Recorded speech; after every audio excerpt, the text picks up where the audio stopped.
Assalamualaikum warahmatullahi wabarakatuh. Halo teman-teman, balik lagi nih di channel Raffi Saka. Pada kesempatan kali ini kita kembali lagi membahas alur sebuah cerita. Oke, sebelum lanjut, yuk bantu subscribe dan like serta komen serta share ke teman-teman kalian agar admin semakin semangat lagi membuat video terbaru di setiap harinya. Orang ini tidak ingin melarikan diri pada saat ini, tetapi malah mulai menyerang tiga tetua. Apa yang dia maksud? Apakah Anda pikir ketiga tetua itu mudah dibunuh? Mempermalukan orang sebagai dekorasi. Kamu bajingan, kamu mencari kematian. Lindungi tiga ketua, tangkap pencuri gila ini dah hidup-hidup. Semua orang marah dan semua bergegas menuju tiga tetua. Masing-masing tampak gila, provokasi lawan benar-benar marah. Semua orang-orang dari kuil Changseng, namun ketiga tetua itu pertama kali mencium tipuan pihak lain dan berseru jangan datang ke sini, tapi sudah terlambat. Saat orang-orang ini mendekat, itu tiba-tiba melemparkan sesuatu di tangannya dan kerumunan yang bergegas melihat itu adalah bola khusus. Bola-bola ini semuanya jernih dan setiap bola dipenuhi dengan debu dan mereka disapu oleh tali seperti manik-manik Buddha. Saya ingin datang ke lonceng sebelumnya, itu dikeluarkan ketika bola seperti Buddha ini jatuh ke tanah. Pria itu menggertakkan jarinya dan melepaskan jarum perak. Ledakan, beng, jarum perak langsung menusuk bola dan semua bola meledak. Sejumlah besar debu mengusap di sekitar. Hati-hati, ini bubuk racun. Tahan napas, teriak terjadi kepanikan di tempat. Namun ketika debu benar-benar menyebar, orang-orang memperhatikan bahwa debu itu tidak berpengaruh pada mereka.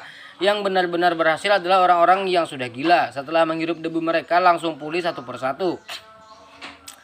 Mereka melihat sekeliling dan bingung, tidak tahu kapan itu terjadi, tetapi tanpa memikirkannya, teman sekelas di sekitarnya menebas mereka dengan pedang dan tinju. Ah, apa yang kamu lakukan? Tolong, mengapa kamu membunuhku? Murid-murid yang waras berteriak ngeri. Beberapa buru-buru melawan, sementara yang lain melarikan diri. Dan mereka yang menyerang murid-murid ini juga menyadari bahwa ada sesuatu yang salah dan buru-buru berteriak untuk berhenti. Tetapi debu-debu ini tidak memulihkan kewarasan setiap murid. Dan banyak orang masih mati-matian menyerang orang-orang Changseng, Tianggong. Sehingga para elit yang datang untuk menekan kekacauan ini tidak tahu siapa harus diserang dan siapa yang harus dipertahankan. Adegan menjadi semakin kacau akibat situasi yang baru saja mereda tiba-tiba menjadi lebih rumit. Para elit di sini tidak berani membunuh orang tanpa pandang bulu dan semua garis pertahanan runtuh, memungkinkan para murid melarikan diri. Banyak pejabat tinggi kuil Changseng sedang terburu-buru dan mereka tidak tahu harus berbuat apa. Hentikan mereka semua. Pemulih mental datang dengan cepat di belakangku.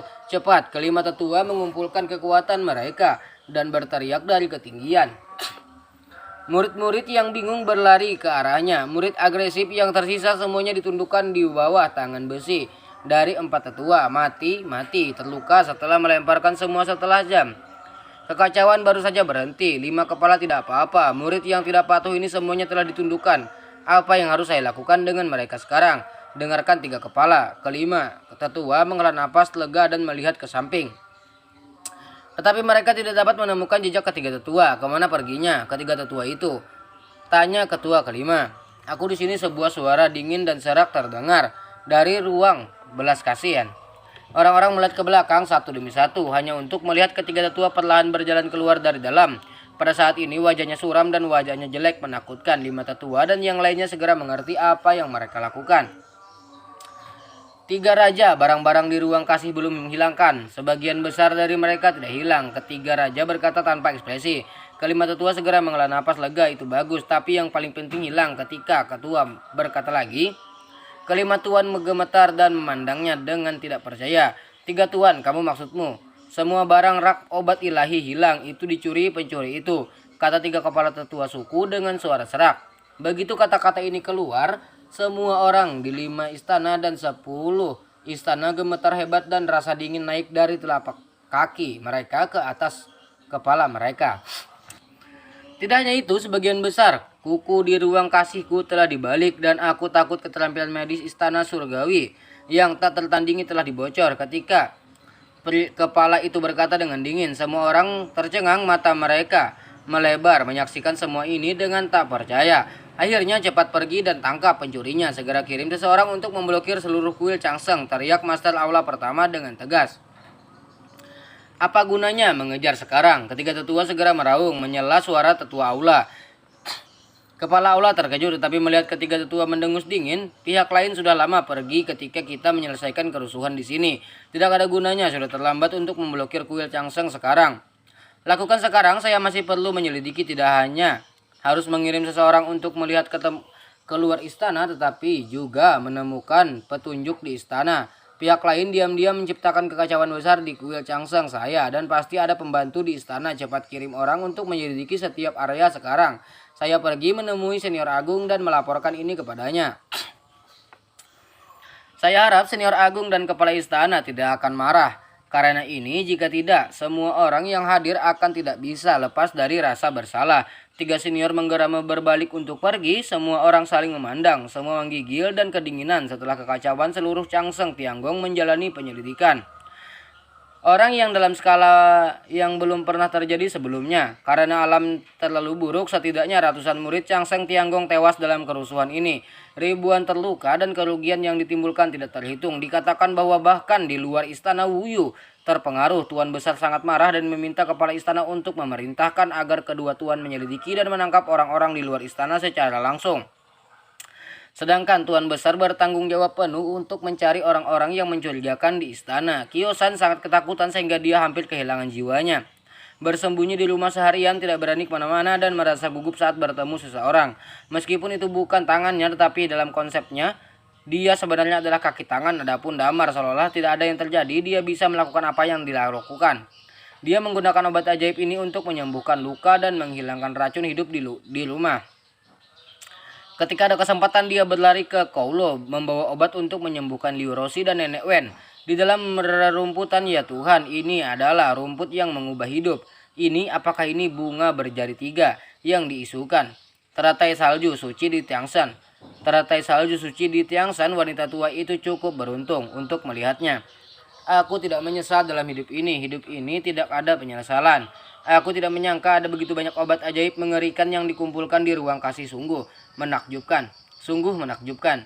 Nenek Wen tampak pada obat ajaib yang dibawa oleh Damar. Mata tuanya hampir hilang, lihat ke bawah. Butuh beberapa saat untuk pulih dari keterkejutan. Yang dibawa oleh obat ajaib. Kamu melakukan semua ini? Ya, Nenek Wen. Ini harusnya cukup untuk menyelamatkan puisikan. Damar bertanya dengan tergesa-gesa. Cukup. Rerumputan yang mengubah hidup dan teratai salju suci Tiangshan sudah cukup, tapi obat-obatan ini saja bisa menyelamatkan puisimu. Tapi itu tidak cukup untuk menyelamatkanmu, Nenek Wen berkata dalam menatapnya. Jangan melihat hidup Liu Roshi bergantung pada Xiao Utas benang berbaring di sana seperti mayat sementara. Damar berdiri di sini hidup-hidup, tampaknya tidak terluka, tetapi situasi Damar tidak jauh lebih buruk daripada Liu Roshi. Racun hidup di tubuhnya sangat menakutkan. Jika tidak dihilangkan tepat waktu, begitu racun hidup benar-benar menutupi seluruh tubuh, maka bahkan jika Damar mengambil obat ajaib sebagai makanannya, dia pasti tidak akan bisa bertahan. Saya tahu bahwa itu tidak cukup untuk sepenuhnya menghilangkan racun hidup dari tubuh saya. Sebenarnya ada banyak bahan obat langka di ruang Mercy, tapi sayangnya saya tahu saya tidak punya cukup waktu. Jika tidak, saya akan mengambil semuanya. Damar menggelengkan kepalanya dan berkata, tidak cukup waktu. Bukankah kamu masuk dan mencuri obat-obatan ajaib ini? Jika kamu tidak ketahuan, mengapa kamu tidak punya waktu yang cukup? Tidak semua orang bisa memasuki ruang balas kasihan, kecuali penguasa istana. Tidak ada seorang pun yang bisa masuk dengan santai. Pertanyaan aneh, Nenek Wen. Aku tidak masuk untuk mencuri. Aku tidak masuk untuk mencuri. Lalu bagaimana kamu mendapatkan obat ajaib ini? Nenek Wen terkejut.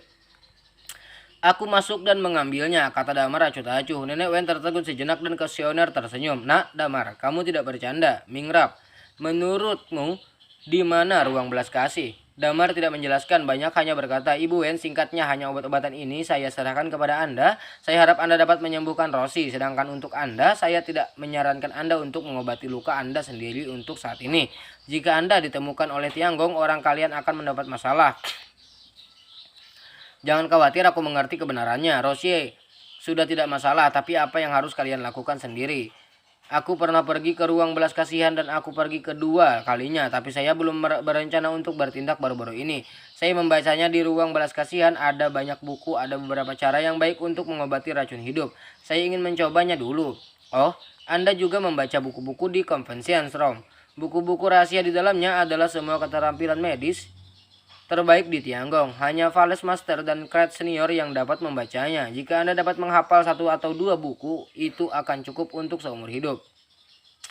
Damar menggelengkan kepalanya. Saya kira-kira membacanya semuanya. Semua? Nenek Wen agak aneh, apa artinya? Apakah Anda melihat semuanya? Bagaimana mungkin?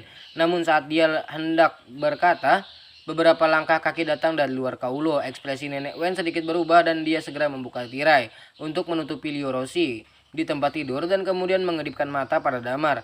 Damar mengerti dan melompat keluar jendela. Beng, pintu didorong terbuka dan beberapa murid Tianggong masuk ke kaulo. Melihat Nenek Wen berbaring di tempat tidur, beberapa murid mengerutkan kening. Aku pernah melihat Nenek Wen, orang yang memimpin agak sopan. Ada apa? Nenek Wen bertanya dengan tangan kosong. Ini seperti Nenek Wen, aku akan datang dan memintamu untuk menyelidiki apakah ada orang yang mencurigakan yang turun gunung melalui tangga umur panjang.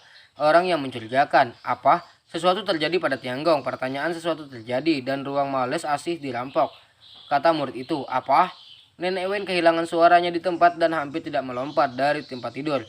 Karena kakinya yang patah, Ibu Wen, ada apa? Mengapa kamu begitu bersemangat? Para murid bingung. Nenek Wen tertegun sejenak dan segera mengerti bahwa dia tersesat dan buru-buru berkata dengan suara rendah, mengapa saya tidak bersemangat? Di mana ruang belas kasihan? Di mana saya? Di sana dijaga ketat, bagaimana Anda bisa dirampok?